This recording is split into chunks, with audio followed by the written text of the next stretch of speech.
दोस्तों, आज की कहानी है छोटी बहू बड़ी बहू पर इतना अहंकार मत करो। दोस्तों, कहानी शुरू करने से पहले अगर आपने हमारे चैनल को सब्सक्राइब नहीं किया है तो सब्सक्राइब कर लीजिए ताकि आपके पास पहुंचे हर नया वीडियो। छोटी बहू इतना अहंकार अच्छा नहीं है। अगर अपनी जेठानी को थोड़ा सा सम्मान दे दोगी तो कुछ बिगड़ नहीं जाएगा। मौका पड़ने पर ये रुपया पैसा नहीं वरन व्यवहार काम आता है। जब तब मनोरमा तमन्ना को समझाती रहती, लेकिन तमन्ना के ऊपर इस बात का कोई फर्क नहीं पड़ता। उसे अपना बाहर जाकर कमाई करने और बड़े घर की बेटी होने का बहुत अहंकार था और वो जेठानी सुनंदा की गाय बगाए अवहेलना कर ही देती। मनोरमा की बड़ी बहू सुनंदा स्वभाव संस्कार से बहुत ही सिलवान, घर गृहस्थी की पूरी जिम्मेदारी अपने कंधों पर ओढ़े ससुर थे नहीं, इसलिए देवेंद्र ने शादी के पहले ही कह दिया था कि इस संसार में मेरी माँ से बढ़कर कोई नहीं मेरे लिए, क्योंकि मेरी माँ ने हम दोनों को अकेले ही माता पिता का प्यार देकर न जाने कितने संघर्षों से पाला पोसा है। आप विश्वास रखिए, आज से आपसे पहले वो मेरी माँ है। आपको जीवन में कभी भी शिकायत का मौका नहीं मिलेगा। और सुनंदा ने अपने वचनों को अभी तक निभाया था और छोटी बहू तमन्ना स्वच्छंद विचारों की नरेंद्र ने अपने ऑफिस की ही तमन्ना को अपनी पत्नी का प्रस्ताव जब घर वालों के सामने रखा तो किसी को कोई आपत्ति नजर नहीं आई और तमन्ना नरेंद्र की पत्नी बनकर ससुराल आ गई। मनोरमा बहुत खुश होती कि भले पति ने समय से पहले उसका साथ छोड़ दिया, लेकिन उसने अपना दायित्व भली भांति पूरा कर लिया। दोनों बच्चे ब्याह गए, अब सब लोग मिलजुल कर रहे और चाहिए भी क्या।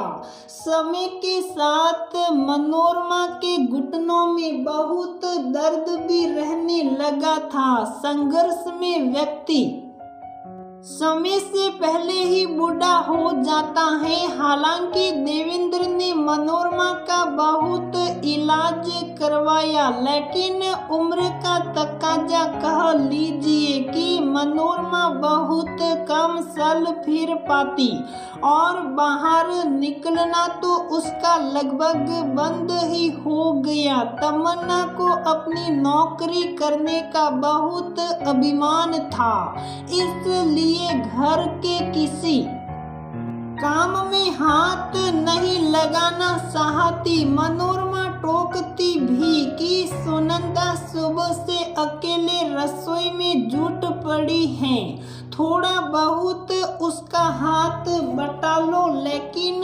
तमन्ना दो टूक जवाब दे देती, मैं भी तो दिन भर ऑफिस में काम करते करते थक जाती हूँ, अब मैं कोई काम नहीं कर सकती और अपना और नरेंद्र का खाना लेकर चुप साप कमरे में चली जाती और तो और रविवार को भी पहले से ही उन दोनों को बाहर घूमना फिरना फिक्स रहता। मनोरमा को ये सब बहुत बुरा लगता कि मेरी बड़ी बहू के भी तो कुछ अरमान हैं, लेकिन देवेंद्र को अपने व्यवसाय से बिल्कुल फुर्सत नहीं मिलती। माँ जी, आप क्यों परेशान होती हैं? सही कहती हैं तमन्ना, मैं तो घर पर रहती हूँ तो मेरा क्या थकना, उसको तो सचमुच ऑफिस आने जाने में थकान हो जाती होगी। सुनंदा नहीं चाहती थी कि उसकी वजह से घर में टकराव हो। बहुत भोली हो तुम सुनंदा बेटा, तुम्हारे इसी भोलेपन का फायदा उठा रही है तमन्ना। कोई बात नहीं माँ जी, जैसा चल रहा है वैसा ही चलने दीजिए। सुनंदा मनोरमा का हाथ पकड़कर बोली।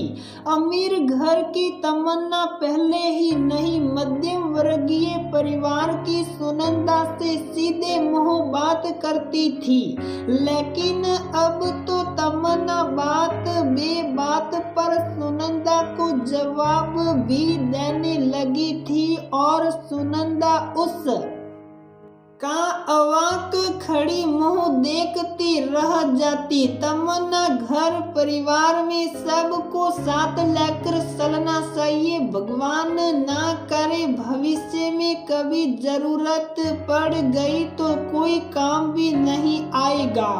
मुझको क्या जरूरत पड़ने वाली, और फिर जब जरूरत पड़ेगी तो मैं भाभी की खुशामद करने के बजाय अपनी मम्मी को बुला लूंगी। तमन्ना तपाक से बोली। इत्तेफाक से तमन्ना के पांव भारी हो गए। घर में खुशियां मनाई जाने लगी, लेकिन अब तो तमन्ना के और भी पैर धरती पर नहीं पड़ते और उसके अहंकार में एक और कड़ी जुड़ गई।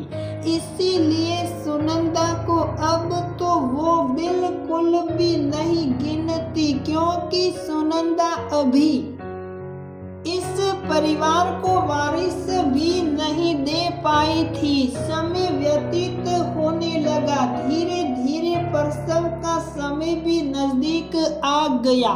तमन्ना ने अपने कहे मुताबिक जरूरत पड़ने पर मायके से अपनी मम्मी को अपनी सेवा शुश्रूषा के लिए बुला लिया। सुनंदा को कोई दिक्कत नहीं हुई, लेकिन मनोरमा के दिल में कुछ कसक सा गया। कहते हैं कि ना कि व्यक्ति का अहंकार टूटता अवश्य है। इधर प्रसव की तारीख और उधर नरेंद्र का ऑफिस के बहुत जरूरी मीटिंग के लिए शहर से बाहर जाना, और उसी समय तमन्ना की मम्मी को बहुत तेज विफर चढ़ गया।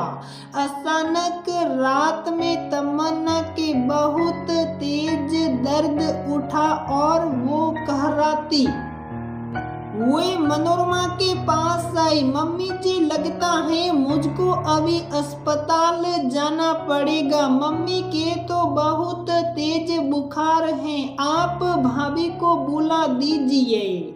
तमन्ना, मैं कैसे बुलाऊं? तुम ही उसके कमरे के बाहर जाकर आवाज लगा दो। लेकिन तब तक आहट सुनकर सुनंदा बाहर आ चुकी थी और तमन्ना को परेशान देखकर बोली। तमन्ना, तुम बिल्कुल परेशान ना हो, मैं और तुम्हारे भैया अभी तुम्हारे साथ चलते हैं। सुनंदा के कहने पर तब तक देवेंद्र ने गाड़ी निकाल ली थी और तब तक सुनंदा ने नरेंद्र को भी फोन करके स्थिति से अवगत करवा दिया था। अस्पताल पहुंचने पर डॉक्टर ने ऑपरेशन के लिए बोल दिया। देखिए, कुछ कॉम्प्लिकेशन होने के कारण इनका तुरंत ऑपरेशन करना पड़ेगा। आप इन पेपर पर हस्ताक्षर कर दीजिए और खून का भी इंतजाम कर लीजिए। डॉक्टर साहब, आप मेरा ब्लड ग्रुप चेक कर लीजिए, सुनंदा ने आगे बढ़कर कहा और इत्तेफाक से उसका ब्लड तमन्ना से मैच कर गया। देवेंद्र ने पेपर पर हस्ताक्षर कर कर दिए और थोड़ी ही देर बाद ऑपरेशन थिएटर से बच्चे के रोने की आवाज सुनाई पड़ी।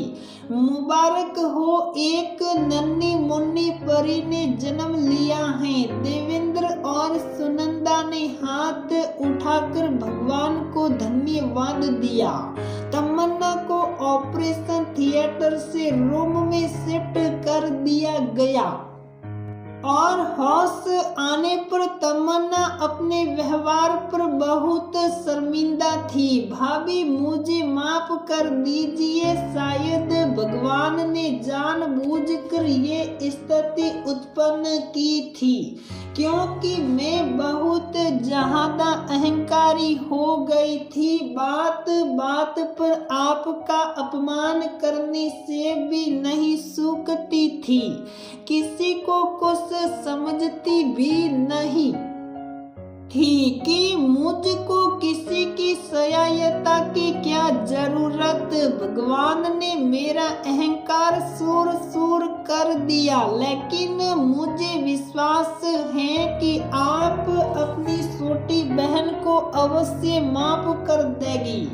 तमन्ना सुनंदा का हाथ पकड़कर रोने लगी। पगली कही कि रोते नहीं और अब तो हंसने मुस्कुराने का समय आया है।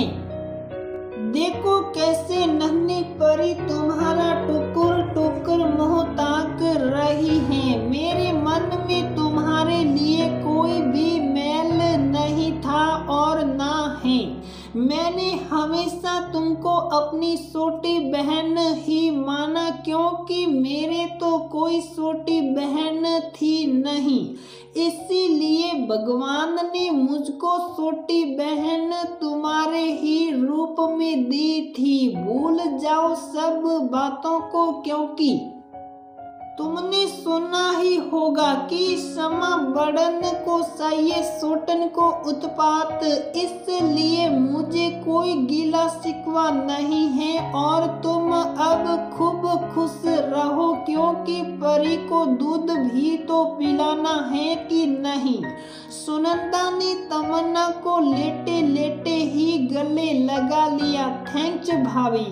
तमन्ना परी की ओर देखकर मुस्कुराई और हाँ देवेंद्र सुनिए, मम्मी जी और नरेंद्र भैया भी खुश खबरी का इंतजार कर रही होंगे, उनको भी तो बता दीजिए। और सुनंदा के कहने पर देवेंद्र मनोरमा को दादी बनने की खुश खबरी सुनाने लगा।